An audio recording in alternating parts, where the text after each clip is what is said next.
Community Beacon, Fridays at 6:30 EST, with your hosts Michaeldseville and Joel Simmons. A channel whose focus is liberty. A place where the lessons discussed and taught will create openings to a more open and freer mindset. A mindset where you may reach the height of your potential and excel. Here are your hosts, Mike and Joel. Guess we just hit record. All right, guys, what is going on? Once again in the place to be, Community Beacon. I've done this intro like 30 times a day. I appreciate it. It's 6:30. That means you're watching us. It's on a Friday. Real quick housekeeping, guys, before we get into the conversation for the day. What it takes, Mondays. You know the channel, Michaeldseville, real estate on all channels, YouTube and Facebook. Of course, on Wednesdays, we have It Starts With Who? It starts with me. All right, fellas, ladies, you need to be out there. We're going to have a great time inside of our new show. It's been a beautiful thing. We've got some great new guests that have been showing up. You know, let me just tell you a few of the guests that we got showing up. We got Elan Meshke, and we have Tia Goodwin. You might have already seen Ann Brown, Russell G. Heath, Dupe. That was an awesome one. I mean, it's just, we got so many great people. Jim Van Allen, I don't know if you saw that one with him yet. So just a lot of great people from all over. You know, some of these people are in different continents, and some of these people are millionaires, whatever.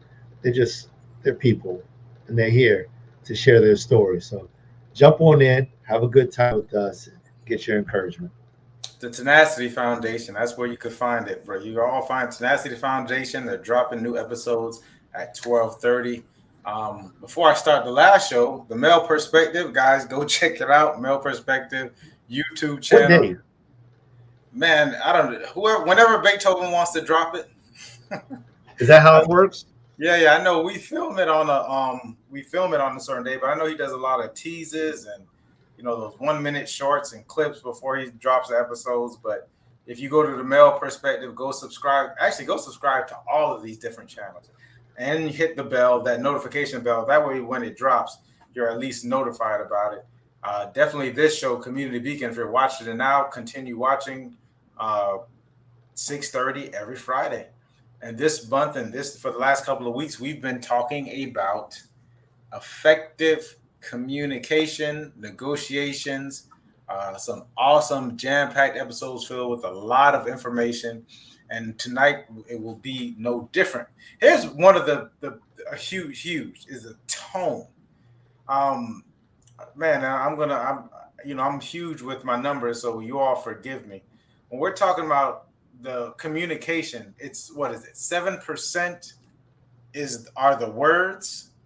What is it? 50. Oh man, don't take over while I look this thing up. That's all right, bro. That's all right. I'm interested in exactly what you're about to bring to the table. Because here's the thing about numbers is, it's just, they're very difficult to argue with. And you can say whatever you want to say.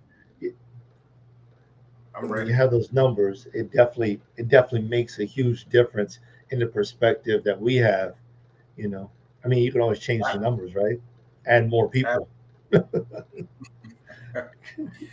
let's the communication. It says it's 7% spoken words, 38% voice and tone, 55% body language. And when I heard that, and this is even over the phone, guys, this is why you see a lot of salespeople, a lot of people who make calls, etc. They actually stand up when they start making the phone calls. And in person, it's even more.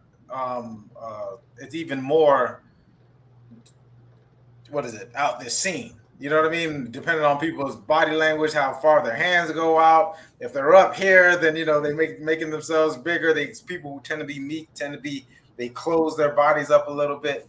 And then this week we're going to talk about the tone because and what's important is the amount of effect that the actual words have, which means that it doesn't matter how you say, but how you say it that makes a difference. Yes. That body language, that mannerism, that body language, how you're standing, you know, you can speak as quiet as a church mouse, but hover over somebody. If you hover over them like I'm hovering over this thing like this, you hover over somebody and speak really, really low and tell them that they're wrong at something, there's a good chance, especially if it's a child, that they're going to feel as if something bad is about to happen. They're going to fear. You got that. You spoke about dynamic silence, the pauses. If you go ahead. I'm sorry, man. I'm cutting you off. I was just thinking about something. I trained my dog to not fear me. I trained them to not fear me. So, and what I mean by this is like, see, you ever go to someone's house and they lift up their hand or something like that, and the dog, kind of cowers and goes away. Right, especially if they've been abused, yeah.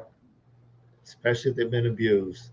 Well, what I did was I even went to this distance with my dog. Like I can throw a punch at my dog, and my dog won't wince. Because what I would even sit there with them and the dog be there, and then I slowly throw my hand out to him, just like that, and then I ball it up, and I do the same thing. I never punch him, never hit my little Timmy. I love him, but I would do this, and then I would just go over and then I pat him on the head. Then I do a little faster, I pat him on the head. Next thing I'm doing like this, and I pat him on the head, and now he just knows there's no type of movement that I will ever make that's going to hurt him. None. And you can do the same thing with people, because a lot of times, like you said, that's what happens with a dog. Well, you take a child and you beat a child half to death, half their life, and for the rest of their life, they're always going to think when someone gets or looks or speaks in whatever manner it was that you or that individual was doing, they're going to become either coward or they're going to become an aggressor. Yeah. And a lot of our body language, specifically body language, is universal. So and a lot of our body language also affects our emotions. They're said that if you're feeling down, and someone's depressed, you can tell someone's depressed. They start to get low, and eyes are always facing down, and different things. You can do things to actually change it from a physiological level. You can look up. They said it's hard for you to be upset or angry if you're looking straight up. If you put a smile on your face, the brother told me about me smiling at one point in time. I need to smile more. I remember when we had that conversation. So that helps with your communication. We even smile over, like I said, I'm into the phone calls, smiling over the phone. People can feel it.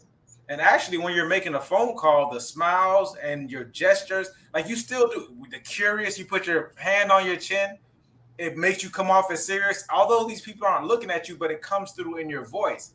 And a lot of the things you do over the phone have to be exaggerated because they can't see you. It's not a face-to-face. Face-to-face meetings, which I don't know now, especially with COVID and people having to put that mask over their face, I think a lot of things were, a lot of cues are lost when the mask was over people's faces. But when in a normal, normally when we're going through societal skills, like these are important things of like we kind of come up with these different things, right? But specifically in tone, let's talk about the tone of the conversation and how you can actually change the tone of a conversation. And then we can also get into the actual tone of our voice and how we come across. I don't know which one you want to start with, the tone of our voice, or you want to talk about the tones of the conversation. I'm really interested in hearing, your perspective on tone of voice. Oh man. Yeah, absolutely. So we spoke before. We spoke before. So we're talking about the aggression. There's certain, you know what I used to.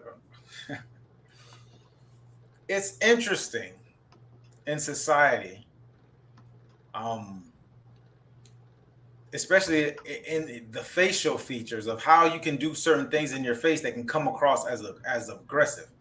And I remember, back in the day, hanging around with some really tough guys. They were known to be tough, but in person, they were just the nicest people. So you can easily see how they can go from the mothers saying they're just great kids because around the parents or the mothers or the adults at the time, they were great kids. You see these people in church, you see them all, in school, and when they're around certain adults, they had the smile on the face, they had the jovial attitude. Their voice even was a little bit higher in octaves. But then when it was time to do certain things, they would put a scowl on their face, and I remember someone saying, like, you look at a person and you didn't even know it was that same person. This same person that you had saw earlier, talking with your parents or talking with their parents, etc. They would come across when they were doing certain things where it was just a facial expression. Their voice got tense. Like it was a really aggressive attitude. And they felt as if that was the way that, not that in that context, in that place, in that context, essentially that's kind of what was needed. It was a survival thing. It's the guard dogs. You got certain guard dogs that at home, the sweetest animals.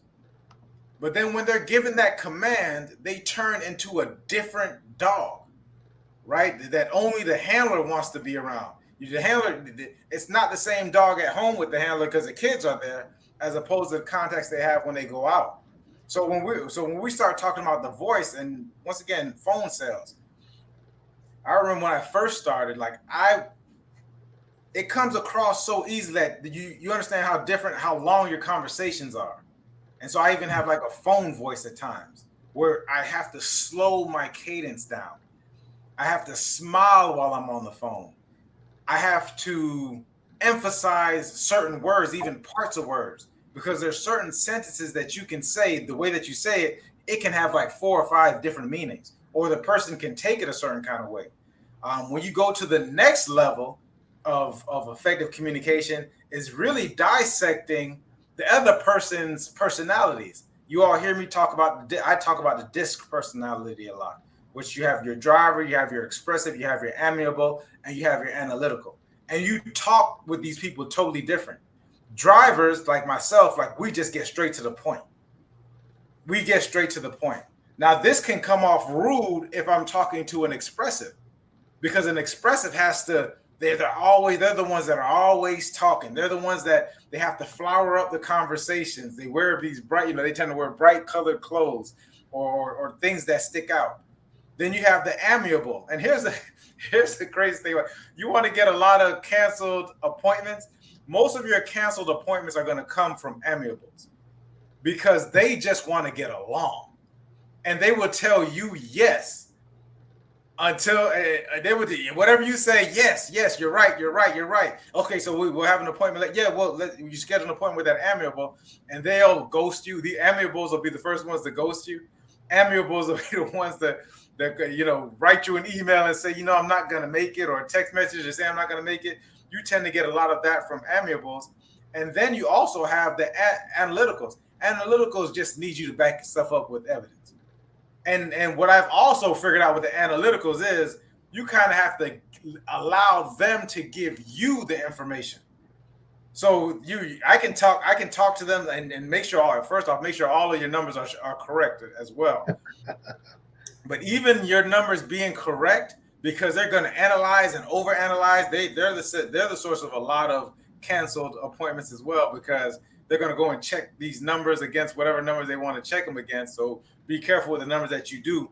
But when you talk with analyticals, you have to allow them to give you your information. So what you do is you have to show them where they can find the information, allow them to do their research on the information, and then allow them to bring it back to you. So, and that's just another level of attempting to figure out. And really, you get these through questions, figuring out what kind of personality type most people are, because as when people aren't expecting your call at first, most of them do tend to be drivers because they just want to get off the phone. So if you can kind of do a pattern interrupt to where you get them to talk, at that point you can kind of start to figure out how can you approach this. Because with the amiable, my words have to be very soft.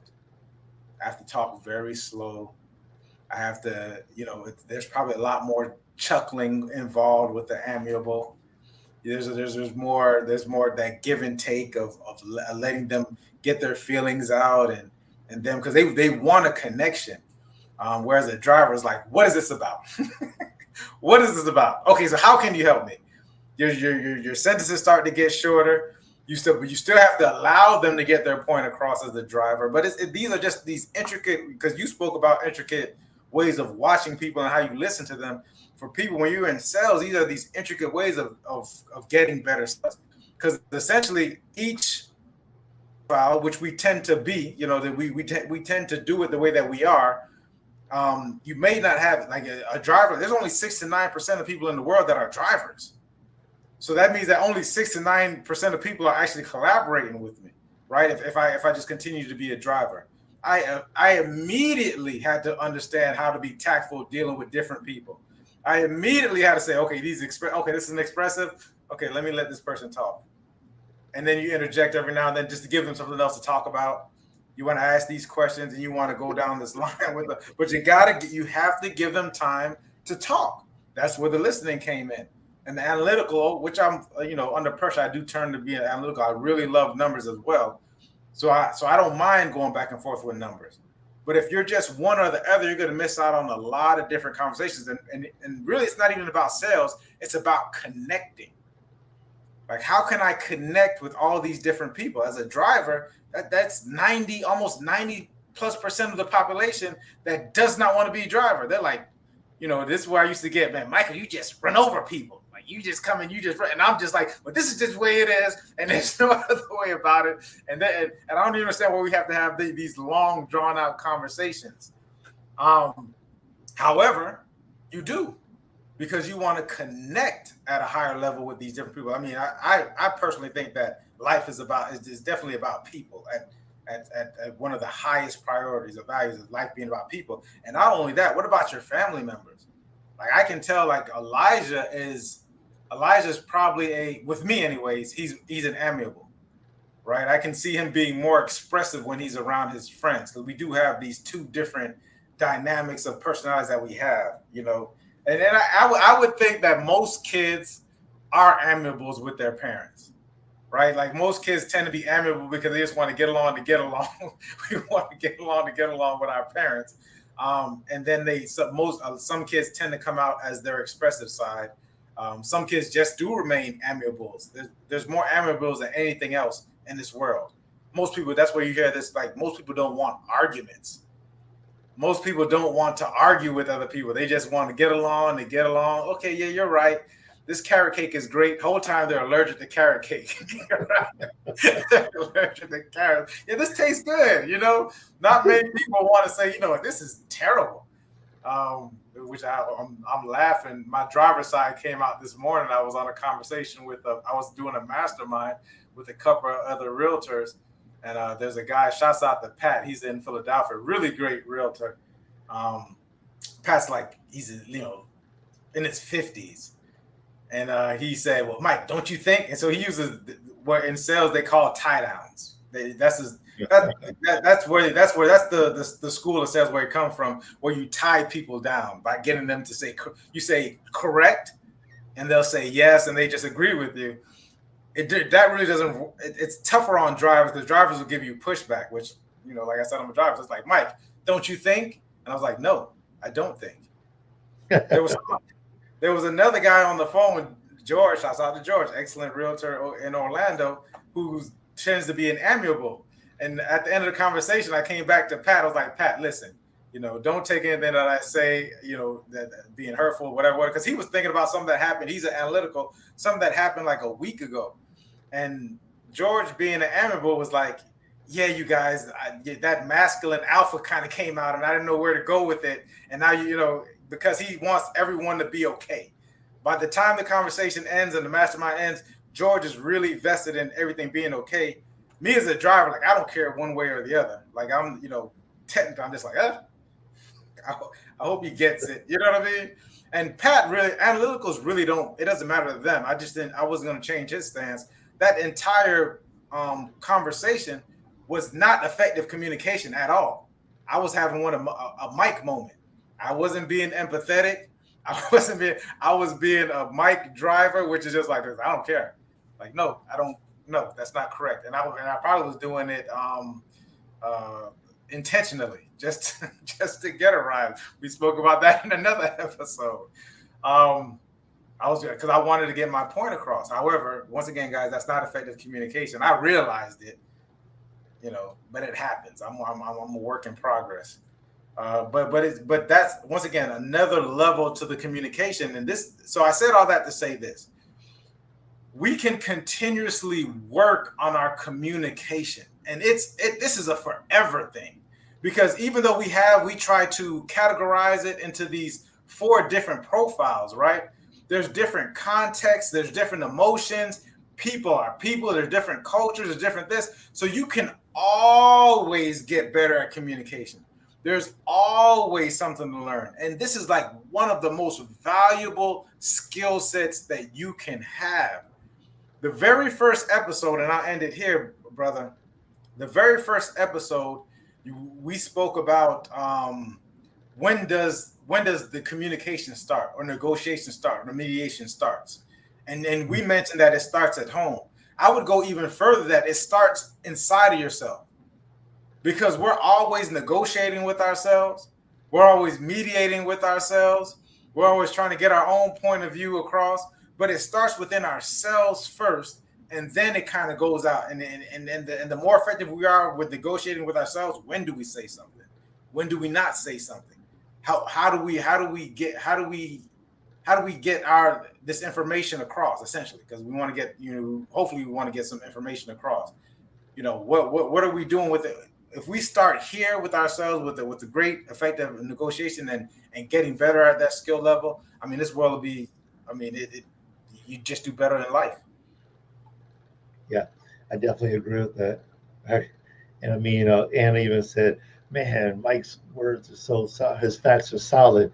And I thought the same thing, man. I was extremely impressed on all the information that you were able to share with us in reference to the different personality types, driver, animal, and the other ones that you had mentioned in that short period of time. So I was grateful for that. And, you mentioned that the first episode, about how this mediation, it does start on the inside. It starts in between our 2 ears, right? We're mediating things all the time, trying to figure out whether it's worth doing or not worth doing, and we're taking side for ourselves, and sometimes we're not taking side for ourselves, and the thing about it is, like, us as parents, when we start to realize that our children, let me draw that word back. It's not even about parents realizing that their children are starting to utilize these talents.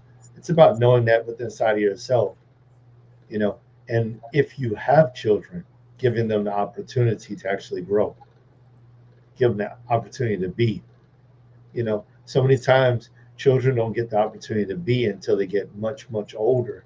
And I think we've mentioned it. We sprinkled this thought process in a couple of these different shows, but we almost lock young people into a certain thought process by what we deliver to them every day, by what we quote unquote allow them to do.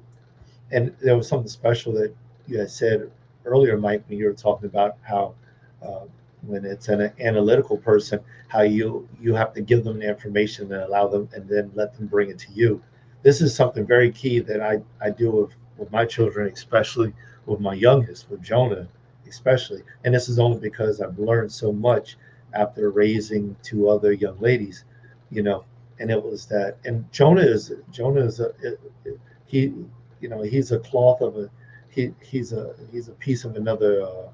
How you say that? He's a horse of another color, so to speak. Cut from a different cloth, so to speak. Uh, I want to while the bells go, while the bells toll. I think that was them telling us we need to finish this episode up. I was thinking about the brother you mentioned with the kids, and that is a big source of resentment for some of these kids. Like I start to hear some of the older people as they get to, in their 20s and 25s, and they talk about their parents. A lot of the resentment that comes from it is not feeling like they were never heard. They were never allowed to let their personality show. That may also come with a lot of the acting out when they get to 21, 22, 23, 24, 25, whatever it is, the age when they kind of separate from the household, is that they felt like they weren't being heard. They weren't being respected. They didn't have the autonomy. If we can further, and I'm glad you said that with your two young ones, and now you get to you get to actually work it through with Jonah, which I saw the other day. The brother like 6'1,000. I saw Jonah the other day. I didn't know who it was. I was like, who's that adult next to Elijah? I was picking up Elijah from school. I couldn't recognize him. Oh my gosh. He's got, what is he, like 6 foot, 6'1"? I think it's 5'8". Oh, well, he was towering over all the other kids. He was out there. But yeah, go ahead, brother. Shouts out to Jonah. That growth spurt. I mean, Jonah is a very, very stubborn individual, but he's tenacious, and he is a driver, But I've also used a lot of different techniques with him, and so reaching him is more challenging, because with my first daughter, it was like, I got my own life fixed and everything, and I just kind of like towered over her and guided her down this pathway of what I believe was right. That was my standpoint. My wife too. We were very much similar in that fashion.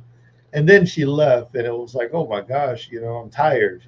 I'm tired of, raising kids. That first one took a lot out of me, and so we changed a little bit, but my middle child, she had learned so much from the eldest that she never pressed any buttons.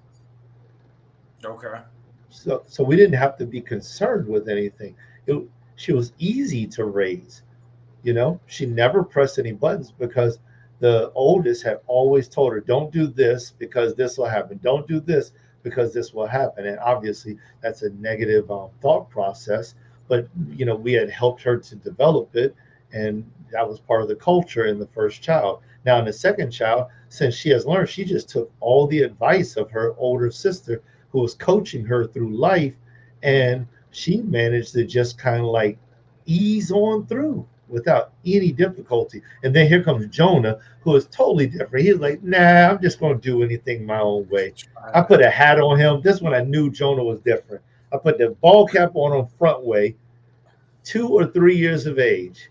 And he took the cap off and turned it around and put it on backwards and walked off. You knew what you It's not going to be that easy. Case was closed from the very beginning, And so when you were talking about how this starts on the inside, God is like put the DNA, it should be GNA, God separated all of us with different personality traits, and then it's up to the parents to help enhance them. But if we don't enhance them, we're probably killing them, And so it really means a whole lot to learn how to communicate before you have children, because you can actually diminish or put out the light that your child is designed to shine with, or you can elevate them to a high place where they can shine bright willingly. And then there's still that place in between where they can just be kind of lost. And so it's really up to us to do our very best to learn how to do these things, and then to do that. I think we mentioned this word a few times, intentionally, to do it intentionally. Just like what you were just talking about, how you're very intentional with what you do. And I want to close my piece with this, is that when you were speaking, this is what came to my mind. And it's come to my mind a few different times. But I remembered again when you were speaking last, and you were talking about analytical, you were talking about amiable, you were talking about all these different personality traits and how you can adjust to them, and all these different things and these different tones that you use for all these different people. And what that tells me and teaches me is that all of these things are learned. Yeah. That means that any person listening to this show can learn any of this. I'm empathic, Mike's analytical, but Mike has become more empathic, and I've become a little more analytical. And we've done that over time because Yeah. we're teaching ourselves these different processes along with other things. And that's the development. If you look through all these different shows, you're going to see these developments in the way that we speak, even. Our speech has changed over the last, you know, year and a half. And it's because this is all you can learn it. These are skills. So never, ever, ever think that you cannot be whatever it is that you desire to be, because you can. First, start your communication on the inside. You need to talk yourself out of being that person that can't, and talk yourself into being the person that can. Absolutely. Well said. That's where we'll end it, guys. Listen, we appreciate you. Like this, I think that these were some of the most um or they could be some of the most impactful shows.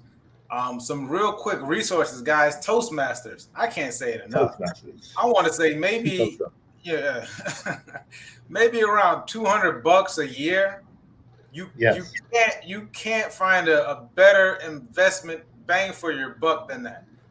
You'd be hard pressed to find one at $200 a year. And just because it's $200 a year does not negate the value that you get. This my speech, my everything came from getting around a great Simmons Kitchen. Toastmaster group, etc. Guys, so check out Toastmaster. That'd be the best thing for you. I hear the brother being called. Other than that, I'm, guys, I'm, listen. I'm being called. Yeah, listen, guys. Appreciate you all for checking on Community Beacon. Until next time, we love you. Peace.